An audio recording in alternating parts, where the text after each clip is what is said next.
Hello everyone and welcome back to the next installment of our 9.2 raid guides, proudly presented by Coinbase. This is Crzypck from Team Liquid, and today we'll show you how to kill Mythic Xy'mox in the Sepulcher of the first ones.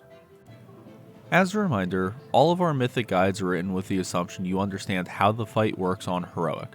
As such, this video is focused on the Mythic changes in strategy, and we won't be reviewing how Heroic mechanics work.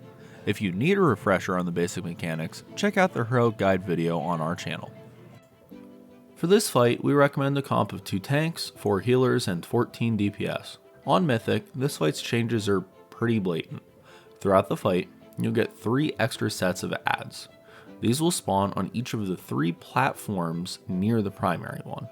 You'll need to use a Warlock Gateway to port over to these platforms, then kill some adds, then have a tank's Glyph of Relocation yoink you back across.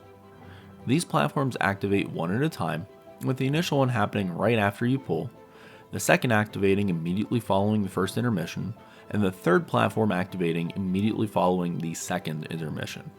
On each of these platforms, you'll see 2 types of adds. There will be several Cartel Plunderers, each of which does a 25-second long cast called Decipher Relic. This deals ticking damage called Ancient Exhaustion to everyone on the platform every 2 seconds as long as they live. It also applies a permanent stacking debuff, increasing damage taken by subsequent ticks of Ancient Exhaustion by 12% per stack. If an add completes the Decipher Relic cast, it'll generate a Genesis ring from the platform, wiping the raid. There's also one larger add on each platform called the Cartel Overseer. This needs to be tanked and does a big cone smash ability on the tank. The Overseer will also periodically put a shield on itself facing one direction, blocking all damage that hits the shield. DPS players will need to move to be behind the shield to damage the Overseer and kill it. You want to assign 2 different teams for each platform, with each team having 4 to 5 DPS, 1 tank, and 1 healer. Team 1 will do platforms numbers 1 and 3, and Team 2 will do platform number 2. You'll want to use DPS cooldowns on the platforms and AoE nuke down the adds as quickly as possible. By the time the adds are dead, there will be a tank grip to bring you back to the main platform. We recommend using Bloodlust right as your team heads over for platform number 3 to expedite the process of blasting those adds safely. This third group is going to be taking a very heavy amount of damage since they're already going to have stacks of the debuff and take a lot of extra damage from that Ancient Exhaustion. Blessed is very helpful to do this safely. You may also want your healer for the team to pop a cooldown over there as necessary, just to make sure everybody's stable. Aside from the platforms, there are also a couple of other changes to the fight. There will now be Rift Blasts, which will be lines on the ground that then shoot a laser, dealing heavy damage to anybody hit.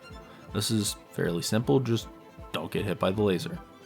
The rings also get adjusted a bit for Mythic. During the first phase, you'll still get a single ring that comes from the center.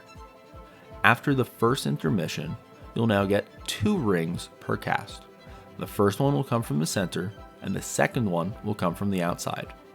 You will get a tank grip in between these 2 rings the first time they're cast, which will also be used to bring back players from platform number 2. Starting after the second intermission, you will get 3 rings each cast. The first one will always start at the center, the second one starts from the outside, and the third one starts again at the center. For the initial set of the triple rings that you get, there will be a tank grip that occurs between rings 2 and 3. Like before, this grip is also what you use to bring back the players over on platform 3 to the primary platform. So, the tank here again needs to ensure that they are standing right near the safe wormhole, so that when the grip happens, everyone can jump into that wormhole and be safe from the rings. When the boss reaches 30% health, you'll get 4 rings per cast. An important note for this though, since Xy'mox ring pattern changes at 30% health, reaching that threshold causes a new set of wormholes to spawn. The new wormholes will spawn even if there's currently rings out on the platform, which actually guarantees a wipe. To counter this, ensure you push the 30% mark immediately following a set of rings. Hold damage if you need to, make sure you don't accidentally despawn your wormholes and kill your raid. Once you do push past that 30% mark, planning ahead for the 4 rings is vital. The first 2 will come from the center, The last 2 will come from the outside.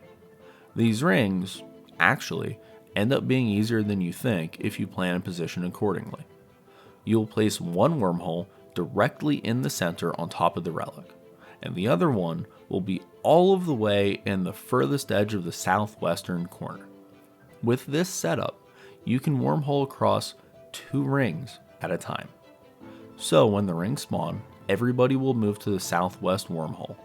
Spark Nova goes out here, but you have a bit of time before it deals damage. Everybody in the raid needs to run to that southwest corner and take the wormhole as soon as the second ring leaves the center. You'll have the tank grip go off right after you all land, and then a Spark Nova happens, so as soon as you get gripped, you need to spread back out, and then you get ready for the next 2 rings. After that Spark Nova, you'll hang out near the middle, waiting for the next 2 rings. Once the second outer ring passes that southwestern corner wormhole, hop into the center and get ported back to the edge, safely across both wormholes. From here, just keep pumping. If you get another set of rings, handle them the same way you just did, but this time you won't have the tank grip, so everyone needs to move to the wormhole themselves. Keep nuking and kill off the boss. If you enjoyed this guide, remember to like it and make sure you're subscribed to the channel to catch all of our previews, guides, kill videos, and more. A big thank you to Coinbase for making guides like these possible. From everyone here at Team Liquid, have a great day, and we'll see you for the next video.